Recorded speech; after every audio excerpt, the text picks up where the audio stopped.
ballot, suffrage, franchise, vote. The dictionary says, ballot, the method of secret voting, originally by means of small balls placed in an urn or box. Suffrage, a vote given by a member of a body, state, or society in assent to a proposition or in favor of the election of a person. Franchise, the right of voting at public elections. Vote, an intimation that one approves or disapproves, accepts or rejects, a proposal, motion, candidate for office, or the like.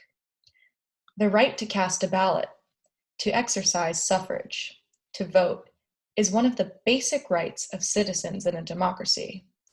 A democracy, that form of government in which control is vested in the people as a whole. The ballot is basic. Negro Americans, you, me, are very much a part of this democracy. We're 15 million, and our vote counts. From the national to the local level, your vote counts. It counts in more and better jobs, diplomatic posts abroad, to local political patronage. It counts in education, in housing, in civil rights, in cleaner streets, in better garbage collection. The vote has value. Don't neglect your right to vote. Don't waste it. Don't forget it. Maybe all of us would value the right of suffrage more if we stopped to look back at a moment at what the struggle for the vote has cost. Back in the Middle Ages, few people had control over their own lives, let alone over the land or the country. Kings and barons and chiefs and overlords ran everything and everybody. Then came the Magna Carta in 1215 in England. And almost 400 years later, the Bill of Rights, many of whose provisions were incorporated into our own Constitution in 1787 and into the American Bill of Rights in 1791. Some of those rights, we, the Negro people of America, are still trying to secure in full. We came to these shores first as explorers, with Cortez, with Balboa, with Columbus. But we did not migrate in large numbers. The majority of our ancestors were brought to the Americas by force as slaves, dating from 1619. Slaves, like serfs in Europe, could not vote. But very early in our history, after the colonies won their freedom from the British, Crispus Attucks of Boston, a Negro, being the first man killed when resistance to the British started, free Negroes in the New England colonies voted. Some Negroes in our country have always voted from the very beginning of our United States and fought to keep the vote and extend it to others. But sometimes it was a hard battle. You who have the vote here in New York, keep it, use it, and help others to get it. After the Revolutionary War, free Negroes could vote anywhere. But in 1789, the Southern slaveholding states sensed danger in letting free Negroes vote and began to disenfranchise them. By 1834, no Negroes could vote in the South, and some northern states like Pennsylvania and Indiana denied them the ballot too. But colored men in New York could vote if they owned property and had lived here for 3 years. This man could vote. Samuel Francis. He was the owner of Francis Tavern at Broad and Pearl Streets in New York City. At his tavern, George Washington often dined, and when Washington became president, he made Samuel Francis his chief steward. And I could vote. Francis was a man of means, a solid citizen, interested in the affairs of the day. Free Negroes in New York then could vote. Could I vote? I lived in New York. No, Sojourner Truth. You were a woman, and in those days, only men could vote. Which were wrong. I believed everybody should vote, black or white, men and women, and I said so. I know you said so. You went to the first women's suffrage meetings and you joined with Abby Kelly and Lucretia Mott and Frances Gage, white women, in speaking not only for Negro freedom, but for the freedom of women. You were a runaway slave who made yourself free. And I wanted to vote. When they wouldn't let you sit on the platform because you were a Negro at the National Women's Suffrage Convention in Akron, Ohio in 1852, you sat where you are sitting now, in the audience. I did, until the going got hot and the men speakers started baiting the women and talking about the women as weak, not strong as men nor smart as men, and they even have to be helped into carriages. Then I just walked up on that platform, sir, and told them men, nobody ever helped me into a carriage or over mud puddles or give me any best place. Ain't I a woman? Look at me. Look at my arm. I have plowed and planted and gathered into bonds, and no man could heed me. Ain't I a woman? I could work as much and eat as much as any man when I could get it and bear the lash as well. And ain't I a woman? I've had 5 children and seen most of them all sold off into slavery. And when I cried out with a mother's grief, none but Jesus heard. And ain't I a woman? They talks about this thing in the head, intellect. What's that got to do with women's rights? If my cup won't hold but a pint and your'n hold a quart, wouldn't you men be mean not to let me have my little half measure full? If the first woman God made was strong enough to turn the world upside down all alone, I guess all us women together ought to be able to turn it back and get it right side up again. And now that they is asking to do it, them men better let 'em. But it was almost 3/4 of a country before the country got around to giving you the vote, Sojourner Truth, before the 19th Amendment granting women suffrage was passed. It was finally passed. And about time, too. I took my freedom, but I didn't live long enough to vote. Freedom. That was the first thing most Negroes had to get. Before the Civil War, most of us were slaves, but some Negroes, even in the South, had never been slaves. Some were born free, some were given their freedom, and some ran away to freedom in the North.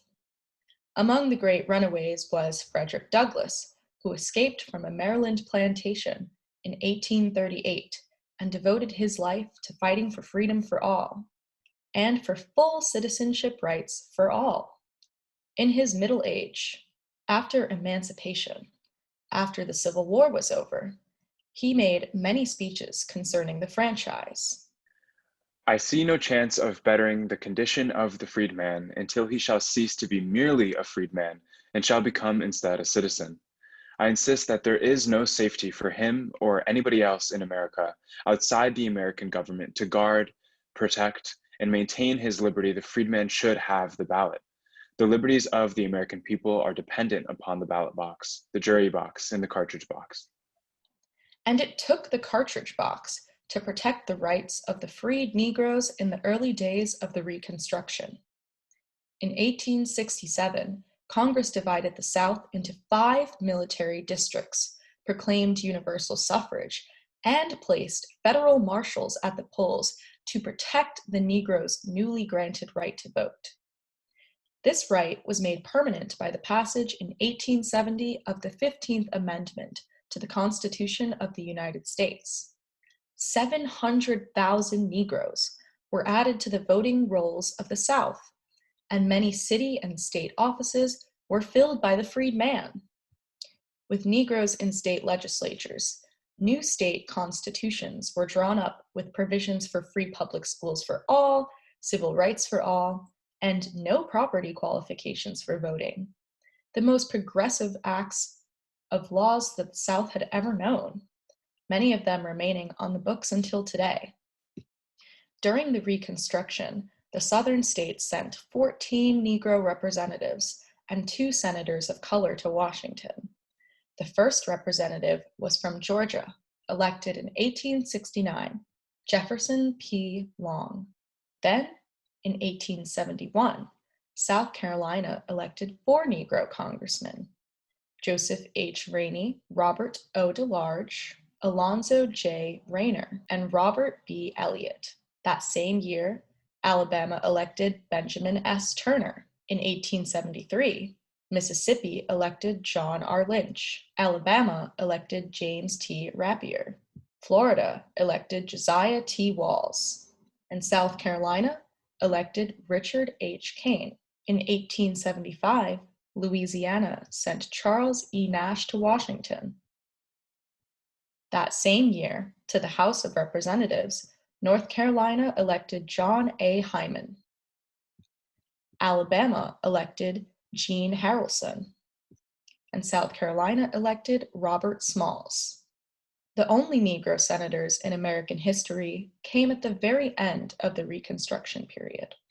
The first, elected in 1870, was Hiram R. Revels, and the second in 1875 was Blanche K. Bruce. Most of these men were as well qualified and as well educated as white officials of the times, and some better. Some were graduates of Oberlin or other leading northern colleges. Eliot had studied abroad. Of those who served in Congress, the Republican leader, James G. Blaine, said, "They were as a rule studious, earnest, ambitious men, whose public conduct would be honorable to any race." Typical of the Negroes who served in the House of Representatives at Washington was Richard H. Kane, AME Minister of South Carolina. Kane made a stirring speech in Congress regarding civil rights. "I do not ask any legislation for the colored people of this country that is not applied to white people. All that we ask is equal laws, equal legislation, and equal rights throughout the length and breadth of this land. We do not come here begging for our rights. We come here clothed in the garb of American citizenship. We come demanding our rights in the name of justice, equity, and law, in the name of our children, in the name of our country." During the Reconstruction, and in lesser degrees thereafter, many Negroes were active in state governments. For example, between 1868 and 1896, Louisiana elected 32 state senators of color and 95 representatives. P.B.S. Pinchback was lieutenant governor, and in 1873, after the removal of the white incumbent, Pinchback became acting governor of Louisiana. In Florida, Jonathan Gibbs, a Dartmouth graduate, became Secretary of State. And in South Carolina, the London-educated Francis L. Cardozo was from 1872 to 1876 the state treasurer. But when federal troops were removed from the South in 1877 and Negro voters no longer had protection at the polls, reactions set in. The Ku Klux Klan began to ride. Voters were intimidated, tarred and feathered, whipped, shot down. Black codes were passed denying civil rights, and some states originated grandfather clauses, which said that unless you or your parents had voted before the Civil War, you could not vote now, which meant freedmen were not eligible. Negro political power faded in the South. For a brief period during the rise of the Populist Party of farmers and poor whites, both Democrats and Republicans again sought the Negro vote to keep the populists from becoming powerful. Then, from 1883 to 1897, 6 Negroes were elected as representatives to Washington.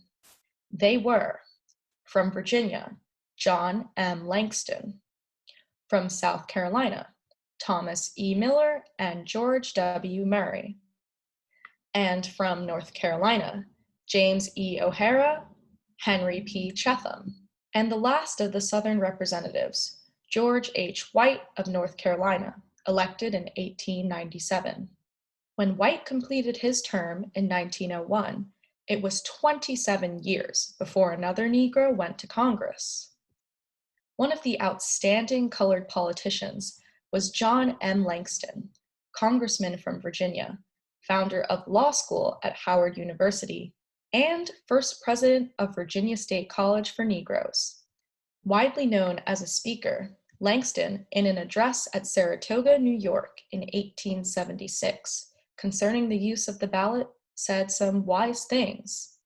Perhaps never in the history of our country was there a time when the duty of the American voter to consider well and wisely what vote to cast, what party to bring to power and support in power, was so imperative. In discharging our duty in this regard, where we are fearless, we should be impartial and just. Let us not make haste to condemn unduly, nor to accept without wise discrimination the claim of any candidate or party. We are called upon as intelligent and earnest, patriotic and devoted citizens to determine each for himself how votes given for the Democratic or Republican Party will tend to sustain the dignity and power of the government and conserve our free institutions under the Constitution. Each of us is held responsible to his own conscience, posterity, and God for the wisdom or folly displayed in exercising our suffrage, the most sacred as it is the most valuable right which we possess on American soil. Disenfranchised in the South by state laws, trickery, or terror, no more Negro congressmen came from Dixie after Langston and White. But quietly, behind the scenes, a practical-minded man of enormous political power emerged, consulted by national leaders of the North and South on all problems relating to the Negro. He was a friend of presidents. That man was the great founder of Tuskegee Institute, Booker T. Washington. Friends, the individual race that owns the property, pays the taxes, possesses the intelligence and substantial character, is the one which is going to exercise the greatest control in government, whether he lives in the North or whether he lives in the South. There is no defense or security for any of us, except in the highest intelligence and development of all. Education must be digested and assimilated in order to make it significant. The science, the art, the literature that falls to reach down and bring up the humblest to enjoyment of the fullest blessings of our government is weak, no matter how costly the buildings or apparatus used or how modern the methods of instruction employed. The study of arithmetic that does not result in making men conscientious in receiving and counting the ballots of their fellow men is faulty. Unfortunately, the unreconstructed rebels of the South continued to deny the right to vote, or failed to count the ballots of Negro citizens at the turn of the century. When Charles H. White left Congress in 1901, it was more than a quarter of a century before we had there another national representative. In 1928, Oscar DePriest was elected to Congress from the 1st Illinois District, being the first Northern Negro ever to sit in the national legislature. As the great migrations from the South increased after each war and the Black populations of our northern industrial cities grew, so Negro political power grew. Municipal judges, city councilmen, county officials, and state legislators of color from New York to Los Angeles became not uncommon. From Illinois, Arthur W. Mitchell followed DePriest to Congress. Then came William L. Dawson, serving now. From New York, Adam Clayton Powell Jr. was elected in 1945, and most recently, Charles C. Diggs of Detroit became the 27th man of color to sit in Congress.